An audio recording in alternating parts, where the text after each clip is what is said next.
Zelensky's visit to the United States, ins and outs discussed in an interview on Native English with someone who most certainly knows things in politics, Cormac Smith. Will Ukraine be allowed to win the war using long-range weapons and nuclear blackmail of the Kremlin using, or better said, abusing nuclear power plants? Good afternoon. These topics in more detail in our weekly episode with me, Henry Keane, and Native English, doing what we do best, bringing the hard truth in easy terms for the whole free world directly from Ukraine. Cormac Smith, former special advisor to the Foreign Minister of Ukraine, is on line with us tonight. Hello, Cormac. Hello. Henry, hello. It's nice to see you again. Pleasure to have you again with us. So, Zelensky visit the United States. That's my first question. He met Biden. He met Trump. Did he meet his goals, you think? What do you think? You know, Henry, I've been talking about this over the last 24 hours with a number of friends, both in Kyiv, in some Ukrainian embassies, and also here in London.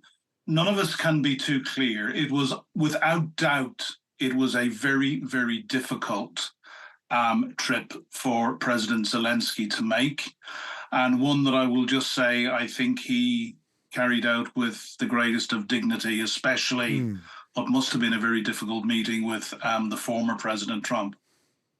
Look, there were a number of things that I noted, and one was Joe Biden, for the first time that I can remember, using the phrase "for Ukraine to win" and saying that he would put that in the last 4 months of his administration, he wanted to put Ukraine in a place to win this war. Now, he also, and you'll excuse me if I read, because there's if you've not read it, he released a statement from the White House. Not at all. And he talked about enhancing Ukraine's long-range strike capabilities.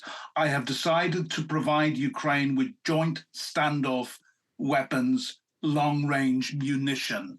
Now, it's not very clear what that means. You and I would hope that that means ATACMS, and also that he would have agreed with his British allies, Keir Starmer, to allow the Brits to allow Ukraine to use Storm Shadow and also the French Scalp. There has been no announcement, and indeed this is what I have expected, and my friends have expected, that there would be no announcement.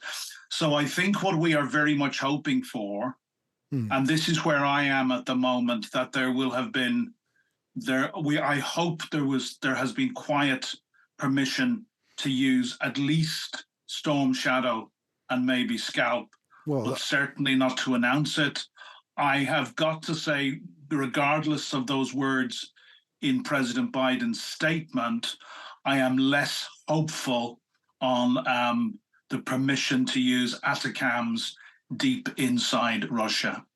Well, if we talk in winning terms, in victory plan terms, so victory plan, like it seems to me, Cormac, like everyone has it.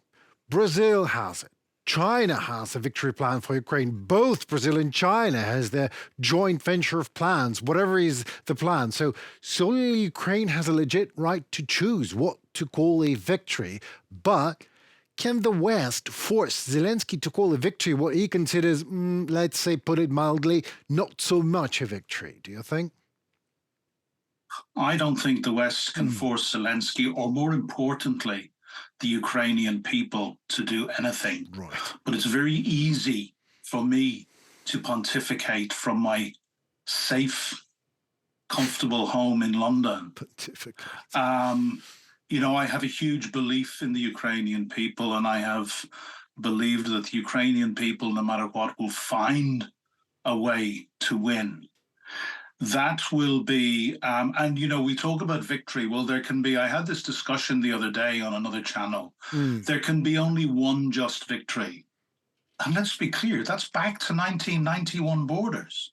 There is absolutely no justification for what Russia has done, invading Donbass and annexing Crimea in 2014, and the carnage they have caused. So that can be the only just victory. You know, we will see later on. I mean, we still have not heard the details of President Zelensky's peace plan. We do know what we do know is that it is about demonstrating to Putin that he simply does not have a path to victory. And this, presumably, in any negotiations, I would say next year at this stage, I can't see negotiations happening this year before the US presidential elections. That puts it's about putting Ukraine in a stronger position. But no matter how wise I try to be, I find myself being maximalist on this.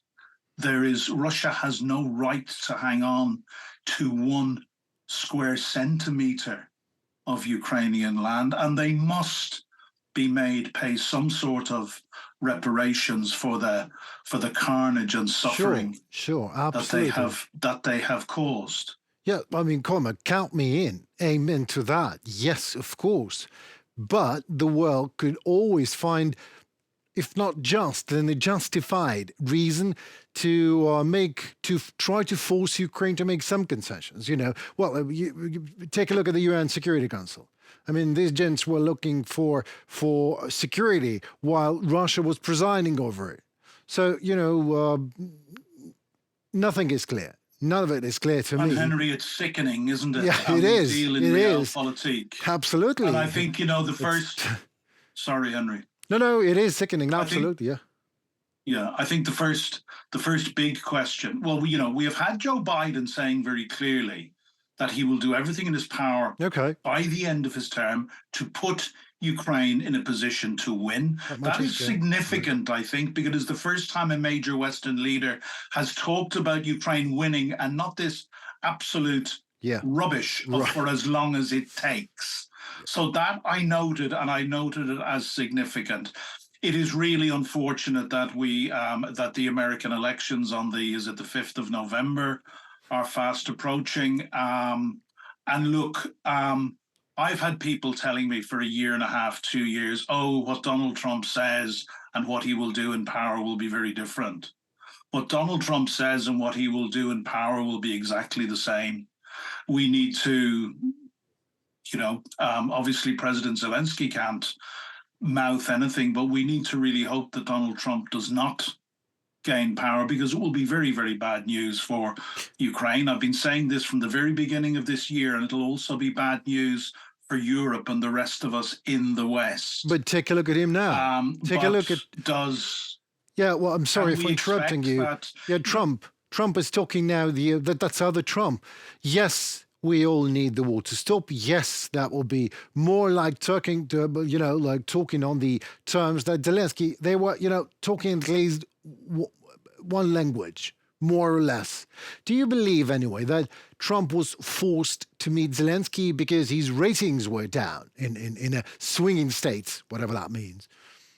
No, I believe actually it was more of a trap for President Zelensky. Really? And one that I don't think he had any choice but to attend. Right. He had to stand and listen to former President Trump lie and, say some of the most outrageous things. And he had to,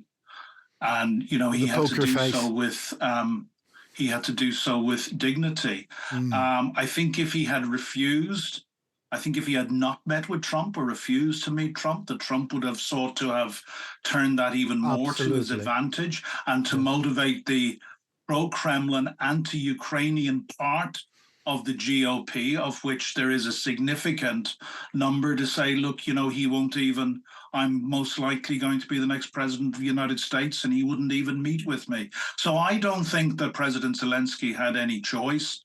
I think it was the most excruciating, difficult meeting for him to have. I think he did the right thing, and I think the best he could have done, I think he comported himself with dignity, and that is all that can be said. This was an incredibly difficult trip for Volodymyr Zelensky. There is no answer yet on his peace plan. They are taking that away. Right. There is no answer yet on the long-range permissions and the other things. There is, however, a very, very significant commitment of some, I think, 26 billion of further US military aid to be drawn down immediately. So there are positives there. There's no doubt about that. And we hear, for example, there's another Patriot battery and ammunition for that, which is going to be vital coming into the winter months when we know that Russia is going to press home its attack on civilian infrastructure and on Ukraine's power infrastructure in particular.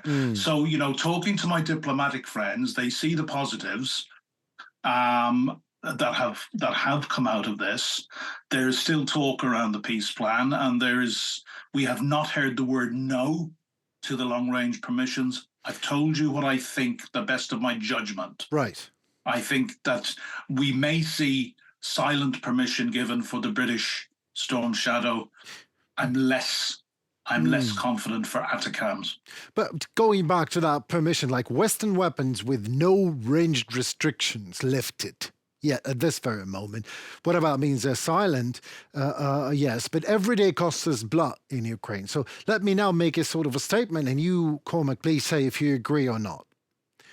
If the West won't allow Ukraine to use its weapons and defend itself from Russian aggression right now, then the West would inevitably end up in doing the same thing on its own in a way bigger war. Do you agree on that?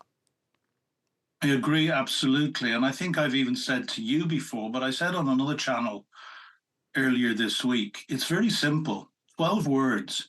It's our money and guns today or our daughters and sons tomorrow.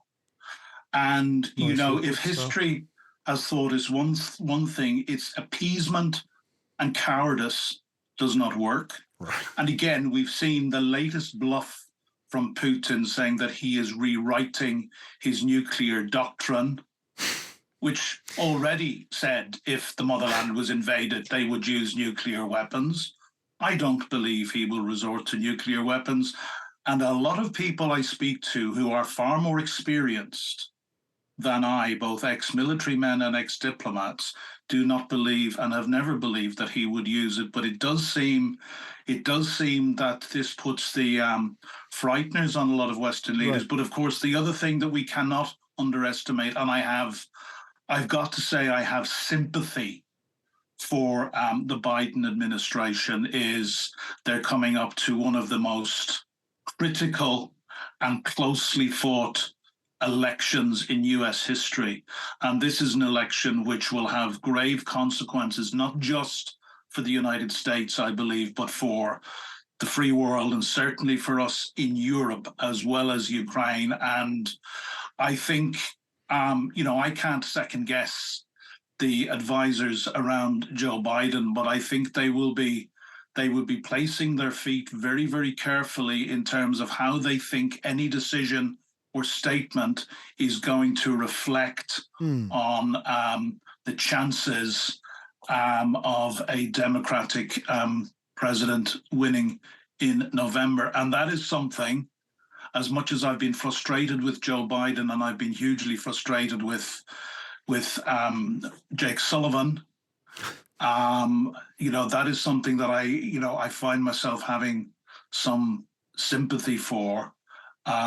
It's a very, very difficult situation they find themselves in, but, you know, we should have, I mean, how ridiculous is it that they are almost, that the Western leaders are almost protecting, you know, Russian airfields and missile bases more than they are protecting Ukrainian hospitals. Yes. We know another hospital was hit only 2 days ago and a number of people killed, and energy infrastructure and other civilian targets. But Cormac, how quickly Jake Sullivan changes it's not the change of heart anyway, but that's the change of language when Zelenskyy visited a plant in Pennsylvania. Well, he's just not, you know, he goes, he's frustrated. He's so worried that whatever it was, like undermining a campaign or whatever he said. So it looks like, you know, anyone has an influence on United States elections. Putin, Zelenskyy, everyone, but just Jake Sullivan doesn't know about that. So I'm not sure where the West is going with these talks of escalation, but that's the topic that we can talk like forever because it seems to me and to you, I know it for sure, that appeasing the monster only leads to more monstrosity. That's it. That's as simple as that. Well, can we remember, and I always quote it, can we remember what Winston Churchill said, that appeasers are the ones who feed crocodiles, hoping they will be eaten last. Right. Absolutely. Putin cares nothing for diplomacy or the rules-based order or the right or wrong way to do things. He is set on might makes right, and if we do not ensure that Ukraine can defeat Putin, which Ukraine can, if we give them the weapons they need and take the handcuffs off. This is a wolf that is already at our door, but is going to do a lot of damage in our house. And it will make the point that indeed a point in history that we thought we left behind. And when I was studying history in secondary school and politics and economics in university in the 1980s, I believed that these were things that we were reading in the history books from the Second World War and so forth. Not so much. This is bringing right back to us the fact that what's on the line is, does might make right? You and I don't want to live in a world where might makes right, but if Putin is allowed win, that is the doctrine which rises up again. That's, I've been trying to articulate for well over a year, since I've been speaking to you, the greater threat, not only the threat to Ukraine, but even, and many we don't care about Ukraine or care sufficiently about Ukraine, how this is actually in all of our interest. And people seem to have, both citizens and leaders, it seems to be a mixture of having their heads buried in the sand. And I've got to say cowardice, moral cowardice. Yeah, that's true. That's two because reasons this does not end well. I observe. Well, the last question for today, Cormac. Second Peace Summit. Do you believe Russia will attend it, will be present there in any form, in any way? I really don't know. It depends on what Russia sees in its interest. I don't expect that Russia will enter any peace summit in good no doubt about that. In good honor. Every single agreement that Russia has ever made with Ukraine or to do with Ukraine, from the Budapest Memorandum to the Helsinki Final Act and many others, they have broken and they have spat on. So, I think, I go back and I am, to an extent at the moment, I'm trying to be positive. And when I speak to some of my Ukrainian friends, I say, look, it's my job to be optimistic, to put forward as positive a view about Ukraine as I can. So I cling to straws. And I cling to the straw of Biden using, I think for the first time, the words that, for Ukraine to win. Right. Yes. And putting Ukraine in a position, using his last 4 months to put Ukraine in a position to win this and to demonstrate to Putin that there is no path to victory. But the other thing I look to is Ukraine, because I said Ukraine will find a way to win, and I believe that with all my heart. But, Ukraine has made great steps to developing its own arms industry, and we know that there are deals going on with Western partners to aid that. And we see increasingly that despite the prohibition on using Western-supplied long-range missiles, that Ukraine is using its own drones and missiles to hit.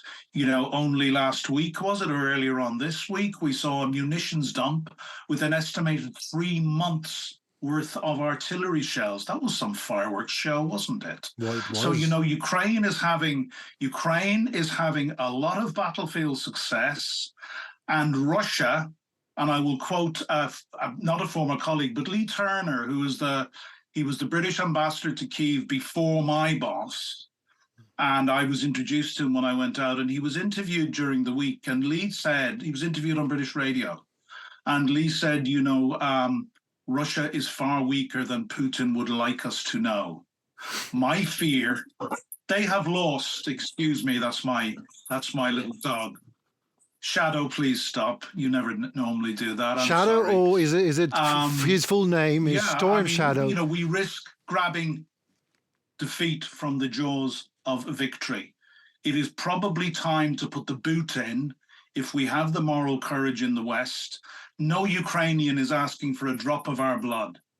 As Alexei Reznikov said back in 2021, we don't want your boots on the ground. Give us the weapons we need. We'll do our own fighting.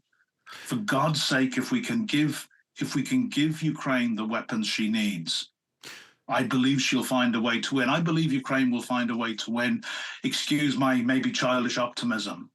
I cannot. You are I excused. have to believe that. Oh, come on, Cormac. You've been raising your voice for years now, and not in vain. That I know for sure.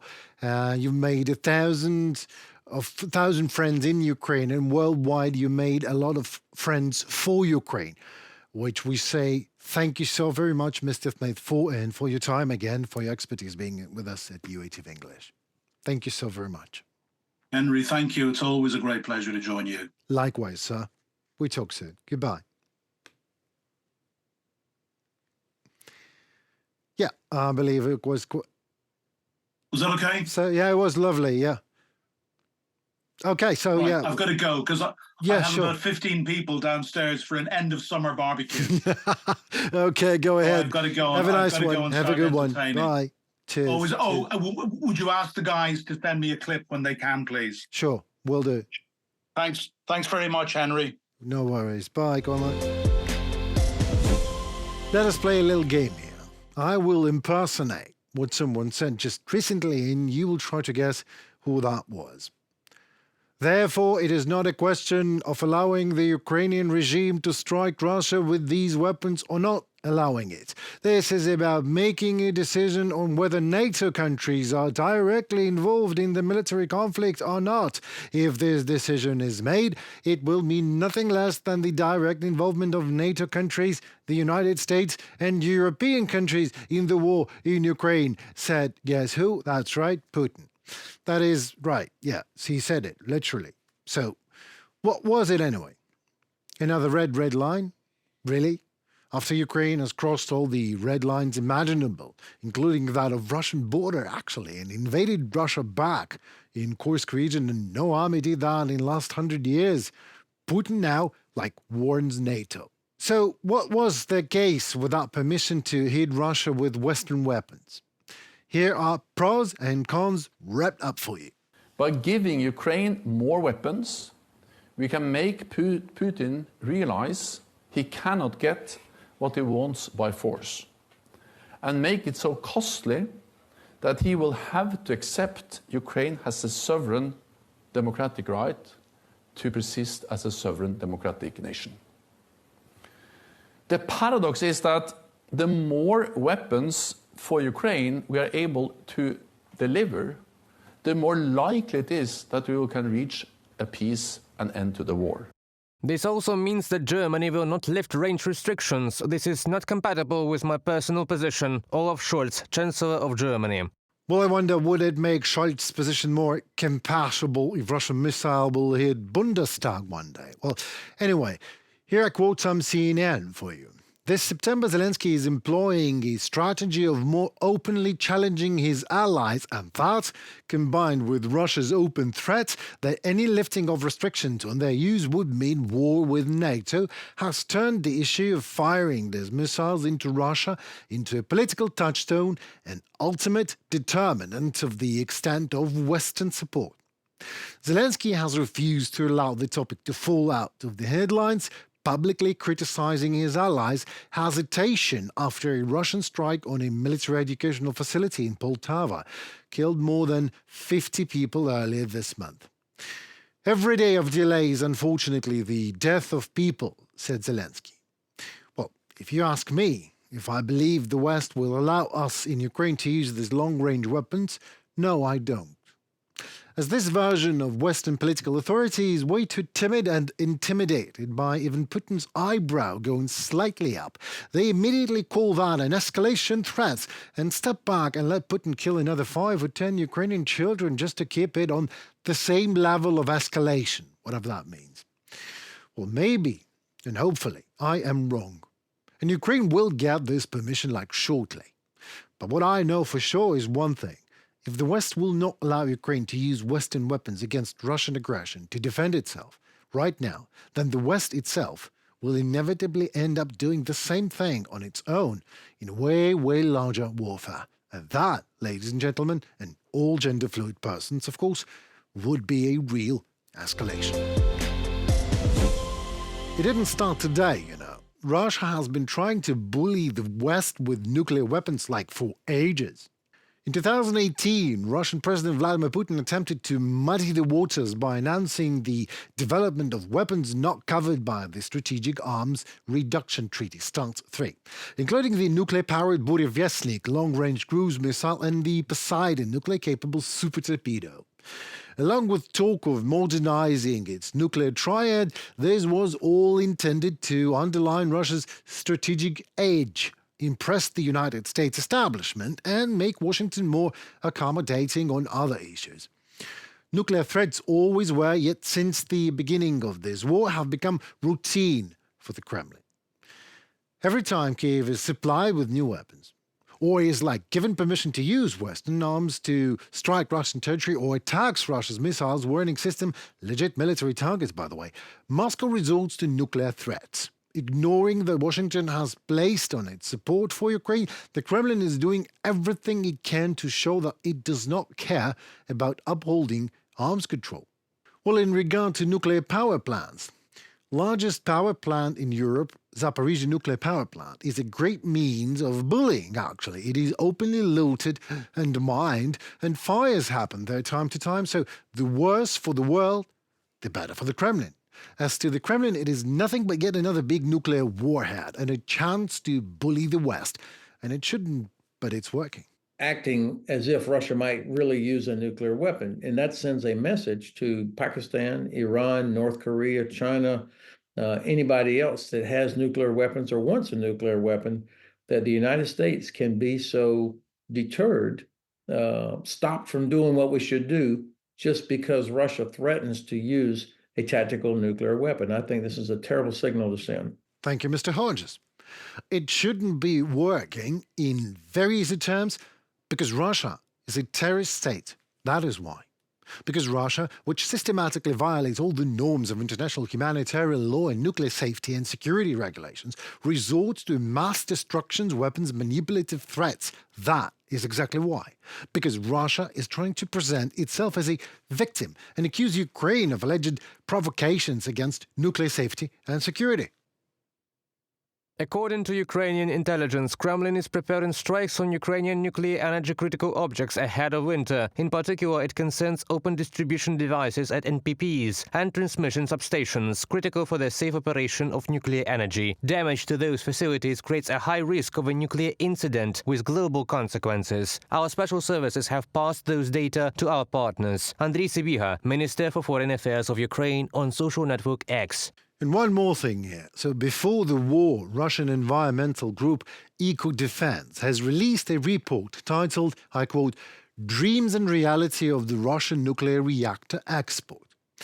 The report focuses on planned and ongoing construction of Russian-designed nuclear power plants around the globe and the amounts Russia is willing to spend to support its export in this regard.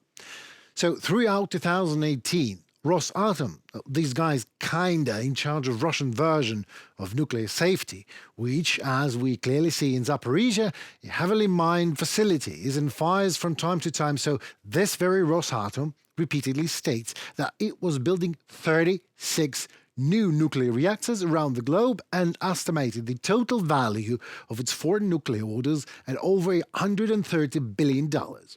So in easy terms, whatever state of this construction is up to this day, consider Russia building 36 more nuclear threats to the world. That much is clear. Well, it looks like that was it for today and for the week. Thanks so much for being with us tonight. Please like, share, comment, and your voice really matters a lot as it in turn helps Ukrainian voice to be heard worldwide. More to come already next week on YouTube English with me, Henry Keane, doing my best in bringing you hard truth in easy terms.